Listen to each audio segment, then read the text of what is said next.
হাজিরিন, যখন কারো ভালো লাগে না অথবা কারো বাবা মারা যায়, কারো মা মারা যায়, কারো বড় ধরনের দুর্ঘটনা হয়, তখন তার বন্ধু বান্ধবরা তাকে সফরে নিয়ে যায়। কথা বলেন ঠিক কিনা? বিভিন্ন জায়গায় নিয়ে যায়, ভালো ভালো জিনিসগুলো দেখায়, তাকে ভুলাই দিয়ে দেয়, তার মন ফ্রেশ হয়ে যায়। কথা বলেন ঠিক কিনা?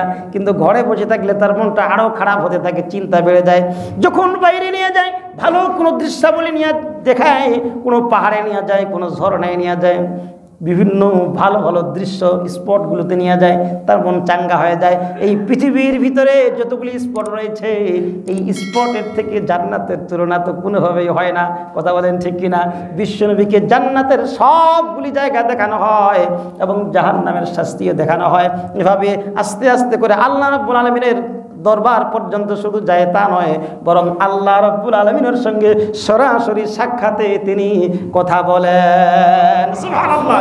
বিশ্বনবী জীবনে যতদিন ছিলেন, আবু তালেব এত সহযোগিতা করেছিলেন বলার মতো ভাষা নাই। বিশ্বনবীকে সাপোর্ট দিতেন। আবু তালেব যখন ইন্তেকাল করলেন, বিশ্বনবীকে বাইরে থেকে যে সাপোর্ট দিত, ওই লোকটা আর থাকলো না। এখন বিশ্বনবীর উপর জুলুম নির্যাতনের মাত্রাটা বহু গুণ বেড়ে গেল। আল্লাহু আকবার। কিন্তু ঘরে একজন আছে, এই ঘরে যিনি সাপোর্ট দেওয়ার লোক তিনি কিন্তু হযরতে মা খাদিজা রাদিয়াল্লাহু তাআলা। আল্লাহর নীলা খেলা বড় বোঝা দেয়। কিছুদিন পর এই মা খাদিজা রাদিয়াল্লাহু তাআলা আনহা ইন্তেকাল করে তিনিও পরে চলে গেলেন। আল্লাহু আকবার। এখন বিশ্বনবীকে বাইরে থেকে যে সাপোর্ট দিত সেও নাই, আবু তালেব নাই। ঘরের মধ্যে আসে যে সান্ত্বনা পাইতেন, এই কষ্ট করে সারাদিন তবলিগের কাজ করে মায়ের খেয়ে কষ্ট করে যখন ঘরে আসতেন, ঘরে সাহস পাইতেন, পরের দিন সকালবেলা আবার চলে যাইতেন। রাত্রিবেলায় যে ব্যাটারি চার্জ হইতো, সারাদিন মোবাইল চালান, কিন্তু রাত্রিবেলা চার্জ দিলে পরের দিন আবার চালা যায়, কিন্তু রাত্রে চার্জ না হলে পরের দিন চালানো চায় না। হাজিরিন, ঠিক বিশ্বনবী এত কষ্ট করার পরে যখন ঘরে আসতো, খাদিজা এমনভাবে উদ্বুদ্ধ করতেন আর বলতেন, নবী হে, কোনো ভয় নাই, টেনশন নাই, একদিন আপনি বিজয়ী হবেন, কারণ আপনি সত্য নবী। বলেন সুবহানাল্লাহ। এভাবে খাদিজা ইন্তেকালের পরে যখন আর ঘরের মধ্যেও সান্ত্বনা দেওয়ার কেউ নাই, বাইরেও কেউ নাই, বাইরের শত্রু বেড়ে গিয়েছে, ঘরের মধ্যে কেউ সান্ত্বনা দেওয়ার নাই, বিশ্বনবী একেবারে খুব কষ্ট পাইলেন। এত কষ্ট প্রকাশ করা যায় না। আর ওই সময়টাকে বলা হয় আমুল হুজুন, মানে দুঃখের বছর। আল্লাহু আকবার। দুঃখের বছর, আমুল হুজুন, কষ্টের বছর, দুঃখের বছর। এমন একটা সময় চলতেছিল, বিশ্বনবী ভেঙ্গে পড়েছিলেন চতুর্দিক থেকে। এমন সময় আল্লাহ রাব্বুল আলামিন ডাক দিয়ে বললেন, নবী হে, কোনো টেনশন নাই, কোনো ভয় নাই, আপনাকে আমি এমন একটা জায়গায় নিয়ে আসবো, আমার দরবারে নিয়ে আসবো, আপনার সমস্ত কষ্ট দূর হয়ে যাবে, আপনার মন ফ্রেশ হয়ে যাবে, আপনি মক্কা বিজয় করবেন। শুধু তাই না, গোটা বিশ্ব আপনি বিজয় করবেন। সুবহানাল্লাহ। এইভাবে এই প্রেক্ষাপট তৈরি হলো মেরাজে যাওয়ার জন্য। এরপরে আল্লাহ বিশ্বনবীকে মেরাজের জন্য ডাক দিলেন। আপনারা সম্মানিত হাজিরিন, আমি আগেই বলি, আজকে আমাদের আলোচনার বিষয় হলো মেরাজ। বলি সুবহানাল্লাহ। আলোচনার বিষয় কি? মেরাজ। মেরাজ মানে ঊর্ধ্বগমন। ঊর্ধ্বগমন। এই মেরাজ বিশ্বনবী সাল্লাল্লাহু আলাইহি সাল্লামের জীবনে একটি এমন একটি মুজিজা, এমন একটি ঘটনা যেটা একেবারে সংক্ষিপ্ত পরিসরে আলোচনা করা সম্ভব নয়। মেরাজ যে এত একটা মুজিজা, মেরাজ বিশ্বনবীর জীবনে অনেকগুলি মুজিজা রয়েছে। বিশ্বনবী সাল্লাল্লাহু আলাইহি ওয়াসাল্লামের অনেকগুলি মুজিজা, তার মধ্যে একটি জ্বলন্ত জীবন্ত আল কোরআন। বলি সুবহানাল্লাহ। আল কোরআন একটি জীবন্ত মুজিজা। কিয়ামত চলে আসবে, মানুষ কোরআনের উপর গবেষণা করবে, কিন্তু গবেষণা করে শেষ করতে পারবে না। সুবহানাল্লাহ। এটি শেষ করতে পারবে না। নতুন নতুন গবেষণা, মানুষ তো গবেষণা করে না, কোরআনুল কারীমকে রিসার্চ করে, এটাই গবেষণা। হ্যাঁ, এটাই গবেষণা। নতুন করে কিছু করতে পারেন না তো। মারাজাল বাহরাইনি ইয়ালতাকিয়ান, দুই সমুদ্রের কথা আল্লাহ তাআলা বলছেন, দুই সমুদ্রের পানি একত্রিত হয় না, দুইটা, একটা ঘোলা পানি, একটা সাদা পানি, একটা লোনা পানি, একটা মিঠা পানি। হ্যাঁ, এই যে এগুলো তো 1400 বছর আগের কথা। সমুদ্রের নিচে কী আছে, ভূপৃষ্ঠের নিচে কী আছে, আকাশের উপরে কী আছে, হ্যাঁ, পানির ভিতরে গ্যাস আছে, পানির ভিতরে আগুন প্রজ্বলিত হয়। মানুষ তো এগুলি বিশ্বাস করে নাই। এখন বিজ্ঞান দেখতেছে, আবিষ্কার করতেছে, মানুষ দেখতেছে সমুদ্রের ভিতরে আগুন ধরছে, আগুন জ্বলতেছে, পানির ভিতরে আগুন। এখন মানুষ চোখে দেখতেছে, তারপরে বিশ্বাস করতেছে। ঠিকই তো পানির ভিতরে গ্যাসের খনিতে আগুন লাগছে, পানির ভিতরে আগুন চলে, মানুষ বিশ্বাস করে না। গাড়িতে যদি আগুন লাগে, মোটর সাইকেলে, গাড়িতে, আর কেউ যদি পানি দিয়ে নিভাতে চায়, তো ওই পেট্রোলের আগুন নিভে না, বরং বাড়ে। কথা বলেন ঠিক কি না? অনেকগুলো জিনিস না দেখলে বিশ্বাস হয় না। আবার কিছু দেখাও যায় না, কিছু দেখাও যায় না। তার মধ্যে অন্যতম একটি, আমরা গায়েবের উপর ঈমান আনয়ন করেছি, আল্লাহকে দেখা যায় না। কথা বলেন ঠিক কি না? এটা অনেকে বিশ্বাস করে না। অনেক নাস্তিক এটা বিশ্বাস করতে চায় না, যাকে দেখা যায় না সে কিভাবে একজন থাকতে পারে? এই পৃথিবী প্রাকৃতিক, নাউজুবিল্লাহ। প্রাকৃতিক আবার কি? প্রাকৃতিকটা কি? প্রাকৃতিকের কোনো সংজ্ঞা আছে? এটা ভুয়া একটি কথা মানুষের সামনে প্রচলন করা হয়েছে। প্রাকৃতিক প্রাকৃতিক বলেই চালাই দিয়ে দেয়। প্রাকৃতিক মানে হচ্ছে ঐশী শক্তি দ্বারা এটি চলতেছে, এটি হলো প্রাকৃতিকের সংজ্ঞা। বলি সুবহানাল্লাহ। ঐশী শক্তি হলো মহান রব্বুল আলামিনের কুদরতি শক্তি। কেউ যদি অদৃশ্যকে বিশ্বাস না করে, তাকে জোরে কষে একটা থাপ্পড় দিয়ে দেন। কেন, কি হলো? থাপ্পড় দিয়েছেন, মেজাজ গরম। কেন মেজাজ গরম হবে? ব্যথা লাগছে? কোথায় ব্যথা দেখান? ব্যথা কি দেখা যায়? বলেন, ব্যথা দেখা যায়? তাহলে থাপ্পড়ের তো কোনো বিচার হওয়ার কথা না, কিল ঘুষির বিচার হওয়ার কথা না। আপনার ব্যথা লাগছে, ব্যথা তো দেখা যায় না। আবার দেখা যায়? নিঃশ্বাস দেখা যায়? তো যেটা দেখা যায় না সেটা বিশ্বাস করি কীভাবে? নাক মুখ ঠোঁট চিপে ধরলেই তো বোঝা যায় যে অদৃশ্যকে বিশ্বাস করা যাবে কি যাবে না। হাজিরিন, আলোচনাটা আমাদের মেরাজ প্রসঙ্গ, আমরা মেরাজের আলোচনা করব, অন্য প্রসঙ্গে না যাই। মেরাজ বিশ্বনবী সাল্লাল্লাহু আলাইহি সাল্লামের জীবনের একটি জ্বলন্ত মুজিজা। প্রথম আসমান, দ্বিতীয় আসমান, তৃতীয় আসমান, চতুর্থ আসমান, পঞ্চম আসমান, ষষ্ঠ আসমান, সপ্তম আসমান পাড়ি দিয়ে বিশ্বনবী সাল্লাল্লাহু আলাইহি সাল্লাম আল্লাহ রাব্বুল আলামিনের দরবার পর্যন্ত পৌঁছে গিয়েছিল বলি সুবহানাল্লাহ। এবং কি বাইহাকি শরীফের ভিতরে এবং অন্যান্য বিভিন্ন রওয়ায়াতে হাদিসটি এসেছে, বিশ্বনবী সাল্লাল্লাহু আলাইহি সাল্লাম বলেছেন, রাআইতু রাব্বি আযজা ওয়া জাল্লা, আমি আমার প্রভুকে দেখেছি বলি সুবহানাল্লাহ। রাআইতু রাব্বি, রাআইতু আমি দেখেছি, আযজা ওয়া জাল্লা আমার মহান রবকে আমি সচক্ষে দর্শন করেছি বলি সুবহানাল্লাহ। কিন্তু পয়গম্বর মুসা আলাইহিস সালাতু ওয়াস সালামের ব্যাপারে আল্লাহ তাআলা বললেন, ক্বালা লান তারানি। মুসা আলাইহিস সালাতু ওয়াস সালাম বললেন, আমি আল্লাহ আপনাকে দেখব। তুর পর্বতে উঠলেন এবং বললেন যে আমি আপনাকে দেখব। আল্লাহ বললেন, না, লান তারানি, তুমি আমাকে দেখতে পারবে না। কিন্তু মুসা আলাইহিস সালাম নাসর বান্দা, আল্লাহ তাআলা নূরের পর্দার ভিতর থেকে ৭০,০০০ পর্দার ভিতর থেকে শুধু একটি ইশারা করেছিলেন মুসা আলাইহিস সালামের দিকে। মুসা আলাইহিস সালামের তুর পর্বত এমন অগ্নির মতো একবারে এমন জ্বলে উঠল, মুসা আলাইহিস সালাম অজ্ঞান হয়ে পড়ে থাকলেন। সুবহানাল্লাহ। আল্লাহকে এই চর্মচক্ষু দিয়ে দেখা সম্ভব না। ক্বালা লান তারানি, কখনো সম্ভব না। কিন্তু এই মুসা আলাইহিস সালামকে দেখা সম্ভব না, বিশ্বনবী কীভাবে দেখলেন? এই দুইটা জিনিস কিন্তু এক না, এই দুইটা জিনিস এক না। মুসা আলাইহিস সালামের বিষয়টা হলো দুনিয়ার সঙ্গে সম্পৃক্ত। দুনিয়াতে কোনো ব্যক্তি চর্মচক্ষে আল্লাহকে দেখতে পারবে না। আর বিশ্বনবী সাল্লাল্লাহু আলাইহি সাল্লাম কোন জায়গায় গিয়েছেন? প্রথম আসমান, দ্বিতীয় আসমান, এরকম সপ্তম আসমান পাড়ি দিয়ে আল্লাহ তাআলার দরবারে গিয়েছিলেন, যেটাকে ওই জায়গায় পৌঁছার জন্য বিশ্বনবী সাল্লাল্লাহু আলাইহি সাল্লামকে ওই প্রয়োজনীয় সামগ্রী দেওয়া হয়েছিল। বিশ্বনবী সাল্লাল্লাহু আলাইহি সাল্লামকে 3 বার সিনা চেক করা হয়, 3 বার বডি ওয়াশ করা হয়। কি করা হয়?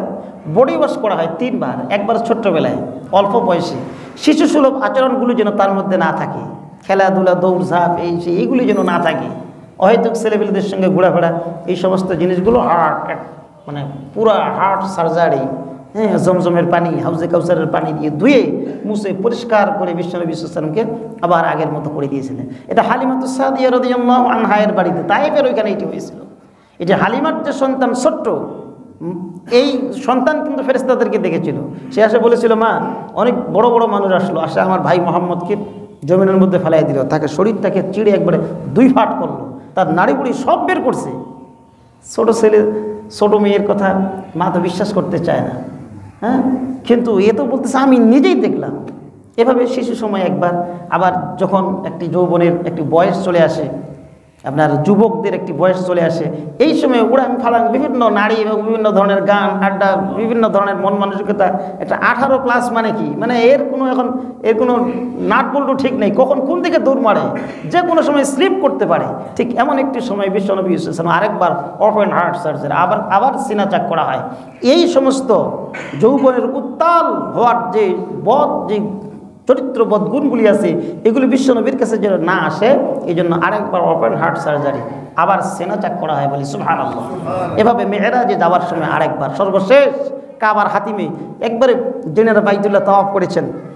বাইতুল্লাহ তাওয়াফ করার সময় দেখছেন না ওই উত্তর দিকে ধনুকের মতো করে বাঁকা করা আছে, এই হাতিমের ভিতর ওইখানে জমজমের পানি দিয়ে জিবরিল আমিন মিকাইল আলাইহিস সালামের দুইজনেই ডাক্তার হয়ে বিশ্বনবী ইসলামকে একবারে 2 ফাটটি করে সুন্দর করে দিয়ে আবার নাড়ি বুড়িগুলো আবার সেট করে তারপরে আর সময় আজিম যাওয়ার জন্য যারা আজকের বিজ্ঞানীরা যারা সূর্যে মানে আপনার এই যে চাঁদের দেশে মঙ্গল গ্রহে বিভিন্ন আপনার জায়গায় তারা যাচ্ছে, চাঁদের মাটিতে পা দিচ্ছে, ওরা কি আপনার আমার মতো করে যাচ্ছে নাকি ওদের জন্য আলাদা পোশাক আছে, আলাদা অক্সিজেন আছে, আলাদা ব্যবস্থাপনা আছে? না হলে নির্দিষ্ট লিমিটের উপরে তো অক্সিজেন থাকবে না, আপনি তো সেখানে মারা যাবেন।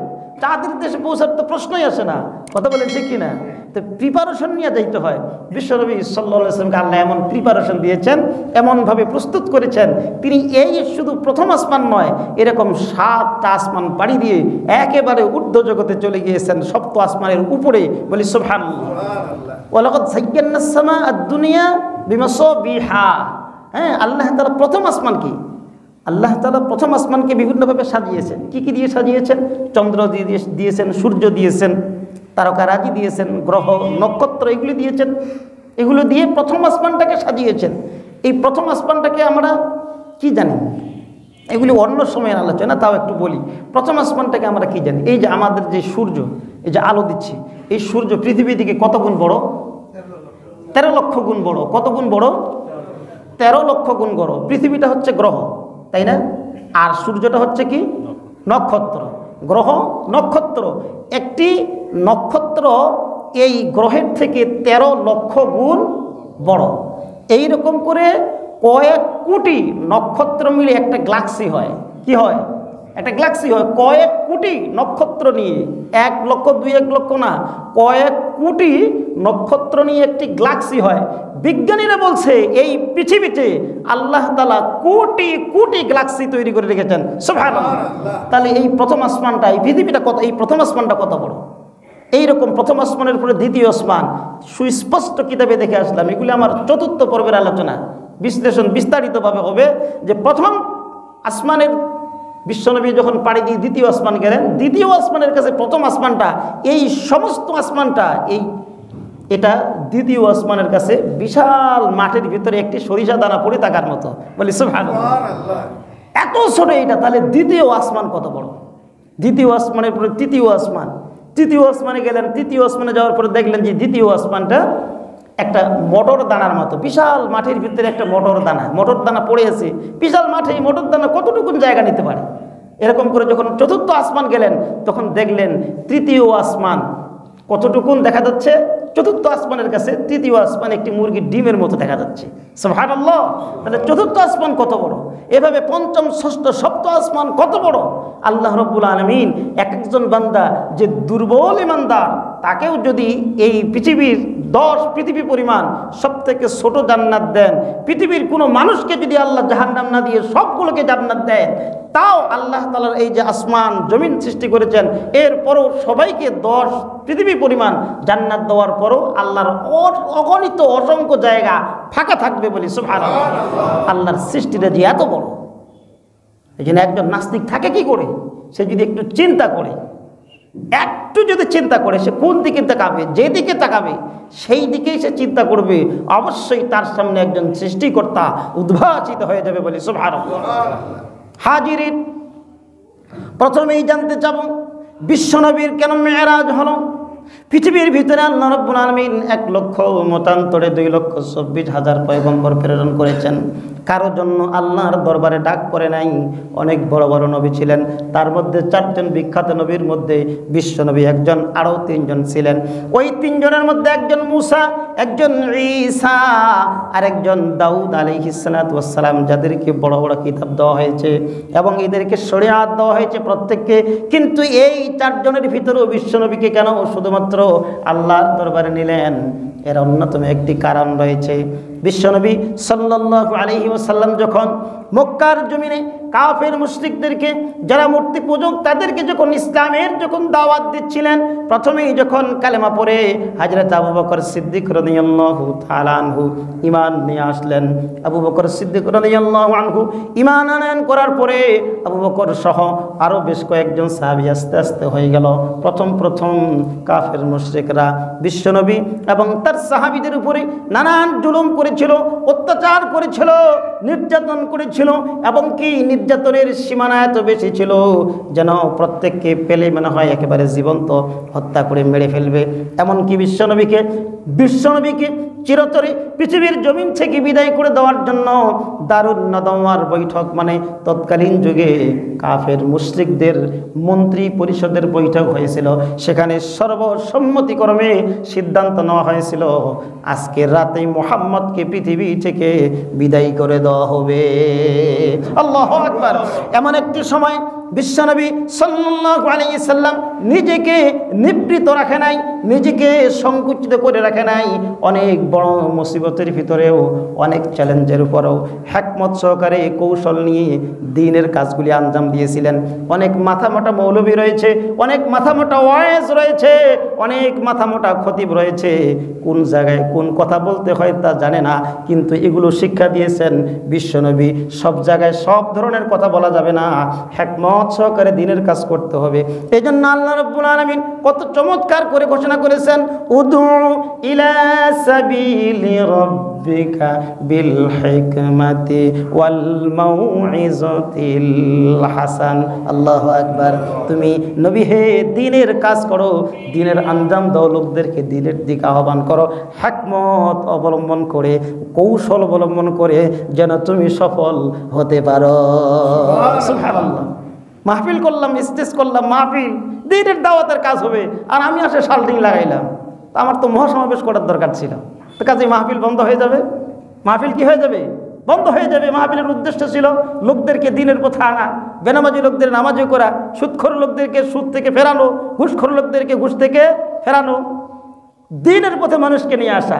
এবং এই দ্বীনের কথা বলতে গিয়ে বিভিন্ন রাজনৈতিক অরাজনৈতিক সমাজসেবী সরকারি বেসরকারি অনেক লোককে কথাটা লাগতে পারে, সেটা হইল শাখা আলোচনা। কিন্তু আমি মূল শাখা আলোচনাটাকেই মূল আলোচনা বানাইলাম, আমি মাহফিলটাকেই আমি বানাইলাম একটা কি বড় ধরনের রাজনৈতিক মহাসমাবেশ। তাহলে আমার মাহফিল তো বন্ধ হবে, এটা তো একমত হইল না। কথা বলেন ঠিক কিনা? অনেকেই আমার কথাটার সঙ্গে একমত হবে না, ঠিক না? যাক, কোন থেকে কোথায় চলে যাই। হাজিরিন, হিকমত বিশ্বনবী সাল্লাল্লাহু আলাইহি ওয়াসাল্লাম গ্রহণ করলেন।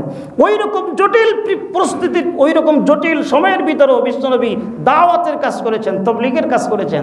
আর আপনি আমি কি ওই রকম কঠিন সমস্যার ভিতরে আছি? আপনাকে আমাকে বাড়ি থেকে বের হইলেই কি হত্যা করবে ঘোষণা করা হয়েছে? হয়নি তো। তাহলে আমাদের হিকমত, আমাদের কৌশল, আমাদের যদি উত্তম হিকমত হয়, অবশ্যই মুমিনরা বিজয়ী হবে। মুমিন যদি প্রকৃতপক্ষে আপনি আমি হই, আল্লাহ বলেন ওয়ালা তাহিনু ওয়ালা তাহজানু ওয়া আনতুমুল আ'লাউনা ইন কুনতুম মুমিনিন। তোমাদের কোনো ভয় নাই, তোমাদের কোনো চিন্তা নাই, তবে তখন ভয় নেই, তখন চিন্তা নাই যদি তোমরা মুমিন হয়ে থাকো। সুবহানাল্লাহ। তোমরাই সফল হবে, তোমরাই বিজয় হবে মুমিন যদি তোমরা প্রকৃতপক্ষে হও। এই জন্য হাজিরিন, হিকমত কৌশল অবলম্বন করতে হবে। বিশ্বনবী সাল্লাল্লাহু আলাইহি সাল্লাম হিকমত করলেন, কৌশল করলেন কিভাবে এই জটিল পরিস্থিতিতেও দ্বীনের দাওয়াতের কাজ করা যায়, এবং বিশ্বনবী সফল হয়ে গেলেন। এই কঠিন মুহূর্তেও মুসলমানদের সংখ্যা বাড়তে লাগলো, বলি সুবহানাল্লাহ। বিশ্বনবী সাল্লাল্লাহু আলাইহি সাল্লাম বিভিন্ন মূর্তি পূজক যারা, তাদের কাছে মূর্তির অসারতা সম্পর্কে দাওয়াতে তাবলীগের কাজ করতে লাগলেন। এমনিতেই তারা মূর্তি পূজারক।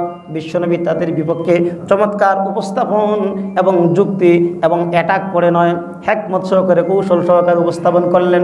যেমন সূরা আরাফের 195 নম্বর আয়াত, 9 নম্বর পারা 14 নম্বর পৃষ্ঠার মধ্যে আল্লাহ তাআলা বলেন, আলাহুম আরজুলু ইয়ামশুনা বিহা আম লাহুম আইদিন ইয়াবতিশুনা বিহা আম লাহুম আ'য়ুনুন ইউবসিরুনা বিহা আম লাহুম আযানু আ'য়ুনুন ইয়াসমাউনা বিহা কুলিদু শুরাকাআকুম। আল্লাহু আকবার। বিশ্বনবী আল্লাহর দেখানো কৌশল সহকারে কাফের মুশরিকদেরকে দাওয়াত দিলেন, আলাহুম আরজুলুন ইয়ামশুনা বিহা, তোমরা যেই মূর্তিগুলোর পূজা করো এদের তো পা আছে, বলেন তো পা আছে না এই মূর্তির? পা আছে। বিশ্বনবী বলেন এদের তো পা আছে, এরা তোমাদের যদি খোদা হয়, এরা তোমাদের যদি শান্তিদাতা হয়, কেউ বৃষ্টিদাতা হয়, এরা তোমাদের যদি কেউ দুঃখ দূরকারী হয়, তাহলে এদের পা আছে। আলাহুম আরজুলুন ইয়ামশুনা বিহা, এদের পা আছে কিন্তু তারপরেও তো তারা চলতে পারে না। সুবহানাল্লাহ। আমলাহুম আ'য়ুনুন ইউবসিরুনা বিহা, এদের চোখ আছে কিন্তু তোমরা ভালো করে লক্ষ্য করো, যারা মূর্তি পূজা করো এদের চোখ আছে কিন্তু এরা চোখ দিয়ে দেখতে পারে না। আল্লাহু আকবার। আমলাহুম আযানুন ইয়াসমাউনা বিহা, এদের কিন্তু কান আছে, কথা বলেন মূর্তির কান আছে না নাই? আছে। বিশ্বনবী কত সুন্দর যুক্তি দিয়ে কত সুন্দর হিকমত সহকারে দাওয়াত দিচ্ছেন। দেখো এদের কান আছে কিন্তু এদেরকে ডাকলে এরা কোনোদিন শুনতে পারে না। বরং আরো স্পষ্ট করে আল্লাহ রাব্বুল আলামিন বিশ্বনবীর দাওয়াতের হিকমতগুলি আমাদের সামনে উপস্থাপন করেছেন।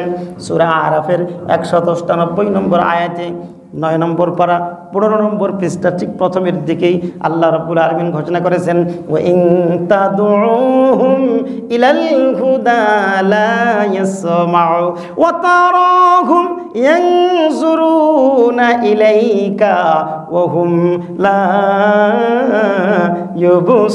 ইউবসিরুন। আল্লাহু আকবার। বিশ্বনবী সাল্লাল্লাহু আলাইহি ওয়াসাল্লাম বলেন, আল্লাহ রাব্বুল আলামিনের কালামে ইলাহি উপস্থাপন করে বিশ্বনবী সাল্লাল্লাহু আলাইহি ওয়াসাল্লাম বলেন, ওয়া ইন তাদউহুম ইলাল হুদা লা ইয়াসমাউ, তুমি যদি তাদেরকে ডাকো, তারা তোমাদের তো রব, তারা তোমাদের সৃষ্টিকর্তা, তোমরা তাদের পূজা করো, তাদেরকে তোমরা যদি ডাকো, খেয়াল করো তোমাদের ডাকে কিন্তু তারা সাড়া দিতে পারে না।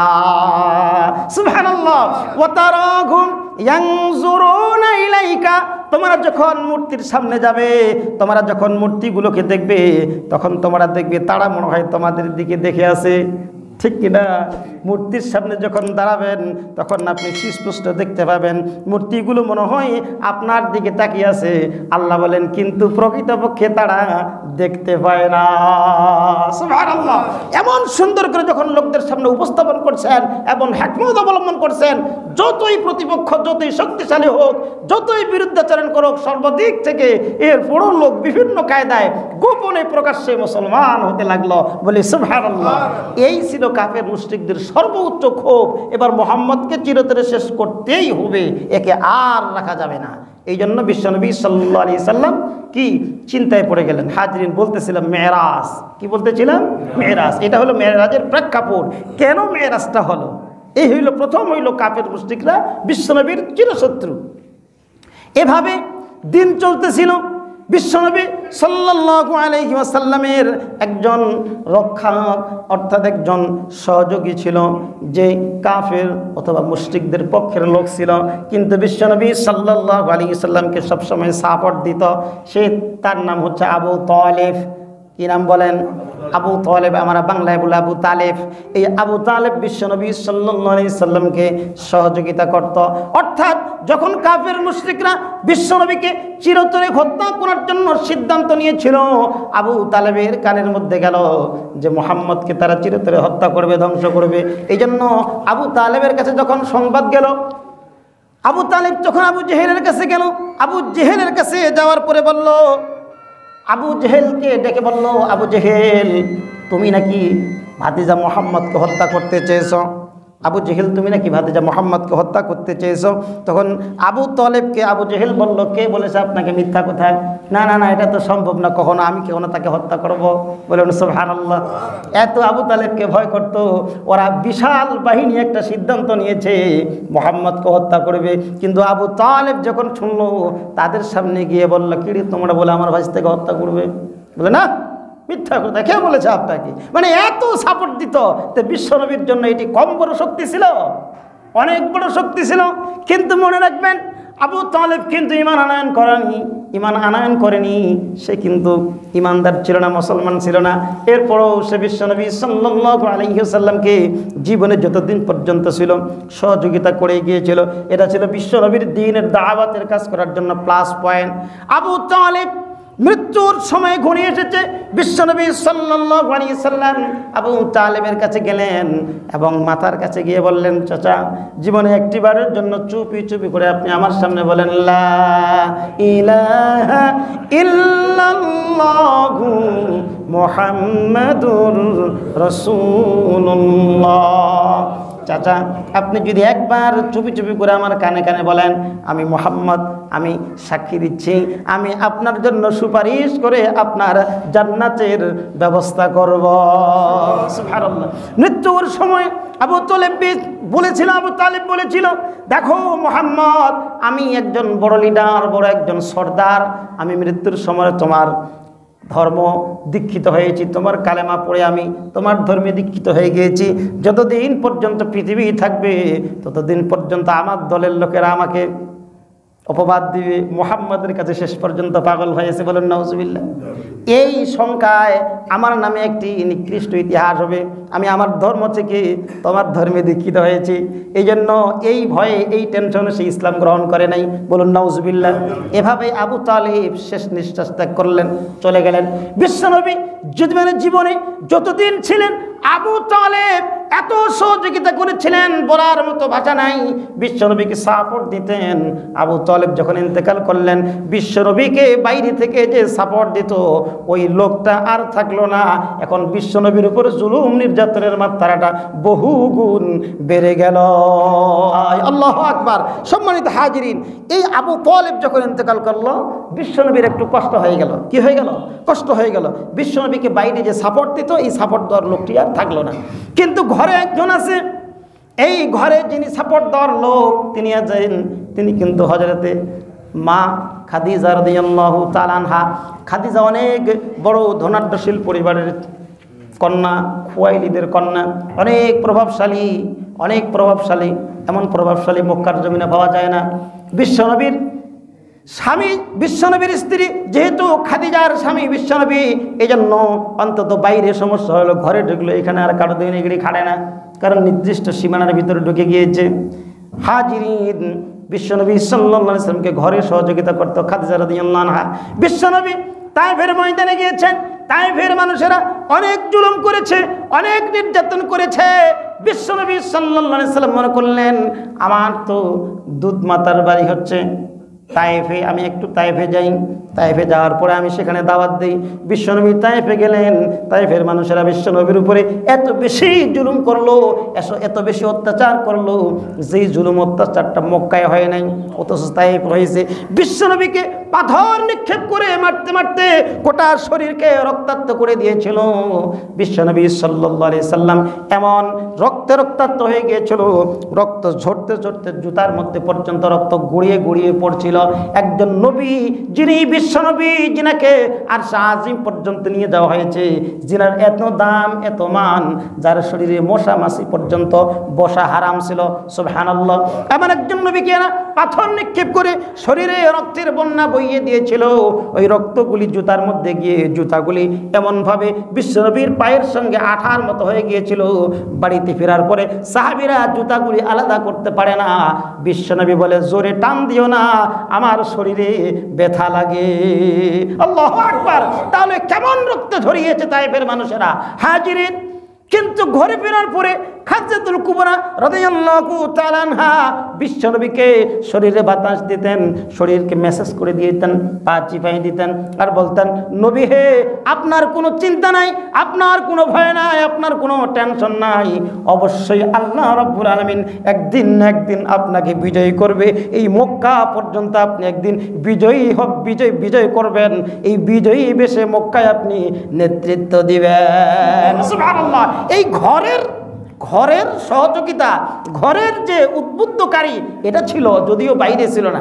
হাজিরিন, কিন্তু আল্লাহর নীলা খেলা বড় বোঝা যায়।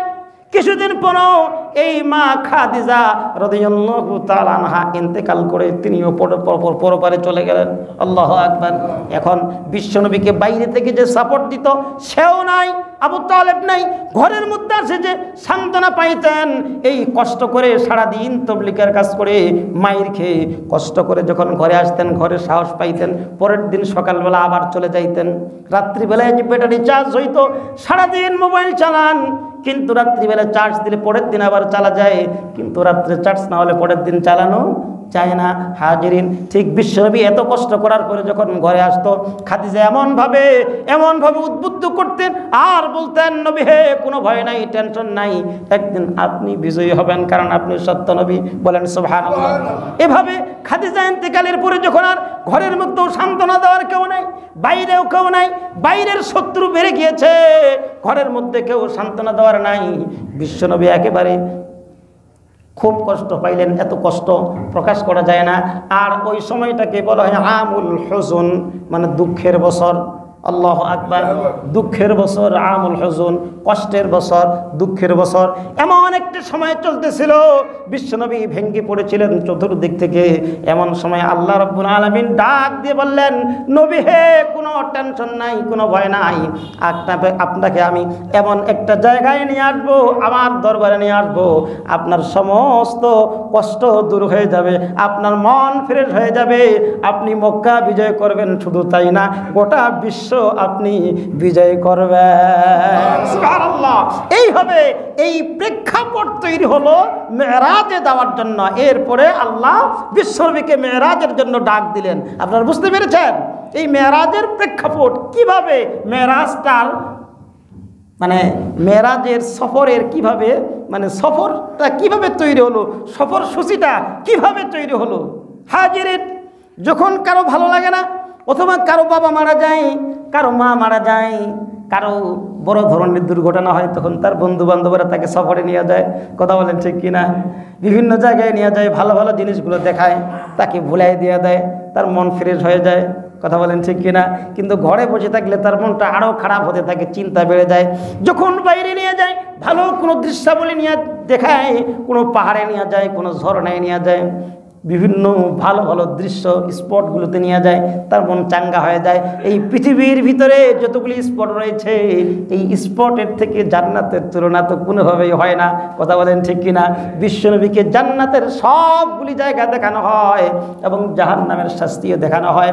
এভাবে আস্তে আস্তে করে আল্লাহ রাব্বুল আলামিনের দরবার পর্যন্ত শুধু যায় তা নয়, বরং আল্লাহ রাব্বুল আলামিনের সঙ্গে সরাসরি সাক্ষাতে তিনি কথা বলেন। সুবহানাল্লাহ। এই হলো মেরাজের প্রেক্ষাপট। এক নম্বর হলো কাফের মুশরিকদের সব থেকে বেশি জুলুম নির্যাতনের মাত্রা সব থেকে বেশি বেড়ে যাওয়া, একবারে মিটার শেষ পর্যন্ত ওরা সর্বস্ব নিয়োগ করেছিল বিশ্বনবীকে চিরতরে খতম করার জন্য। নাম্বার ওয়ান একটা কারণ। দুই নম্বর হলো বিশ্বনবীকে বাইরে থেকে যিনি সাপোর্ট দিতেন সে আবু তালেবের ইন্তেকাল।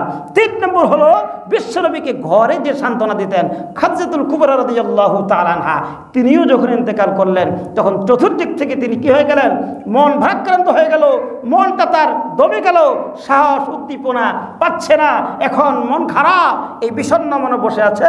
এমন সময় বিশ্বনবীর কাছে জিবরিল আমিনকে আল্লাহ তাআলা পাঠিয়ে দিলেন। বিশ্বনবীর কাছে জিবরিল আমিন আসে বলতেছে, আসসালামু আলাইকা ইয়া রাসূলুল্লাহ। আল্লাহু আকবার। হে নবী, আল্লাহ রাব্বুল আলামিন আপনার কাছে আপনাকে সালাম দিচ্ছি, আল্লাহ রাব্বুল আলামিন আপনাকে সালাম দিয়েছেন। বলে সুবহানাল্লাহ। এবং আল্লাহ তাআলা আপনার সঙ্গে সাক্ষাৎ করতে চান, আপনাকে আল্লাহর দরবারে নিয়ে যেতে চান। বিশ্বনবী এটা শুনে খুশি হয়ে গেল। এরপরে এই সমস্ত কষ্টগুলি বিশ্বনবীর দূর হয়ে গেল। মেরাজ থেকে তিনি আসলেন, এসে শুধু মক্কা বিজয় করেন নাই, বিনা রক্তপাতে শুধু মক্কা বিজয় করেন নাই, এবং গোটা আরব তিনি দখল করেছেন। শুধু তা নয়, আরবের বাইরেও তিনি গোটা বিশ্ব অর্ধ পৃথিবী পর্যন্ত ওমরের সময় অর্ধ পৃথিবী মুসলমানদের করতলগ্রস্ত হয়, মুসলমানদের হাতে চলে আসে। বলি সুবহানাল্লাহ। এখন পর্যন্ত কিয়ামত পর্যন্ত আমরা যদি বিশ্বনবী মেরাজ থেকে জানিয়ে এসেছেন, আমরা যদি প্রকৃত ইমানদার হই, প্রকৃত মুমিন হই এবং আমাদের ইমানের বলে বলিয়ান থাকি, আমরা আবারও কিয়ামতের আগে গোটা বিশ্বকে মুসলমানেরা জয় করবে ইনশাআল্লাহ। হাজিরিন, আসুন আমরা মেরাজ কিভাবে, এরপরে মেরাজ শুরু হবে। মেরাজের আবার দুইটা পর্ব। মেরাজের কয়টা পর্ব?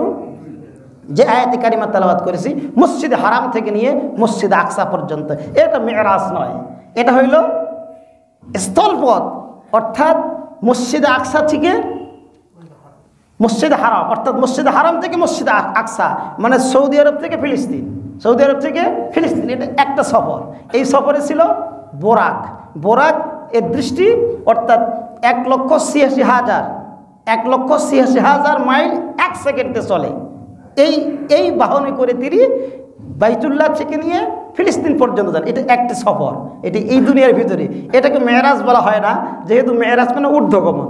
ওই ফিলিস্তিনে বাইতুল মুকাদ্দাস থেকে উপরের দিকে উঠেন, উপরের দিকে উঠে স্টেশন করেন 7 আসমানের উপরে বাইতুল মামুরে। এরপরে আবার তিনি একাই যান। এরপরে কি একাই যান। এই পর্বগুলি আমরা আগামী জুমা থেকে সিরিয়ালে আলোচনা করব। আপনারা থাকবেন তো ইনশাআল্লাহ? আগে আসবেন, আজানের আগেই আসবেন ইনশাআল্লাহ। ওয়া আখিরু দাওয়ানা আলহামদুলিল্লাহি রাব্বিল আলামিন। যারা সুন্নাত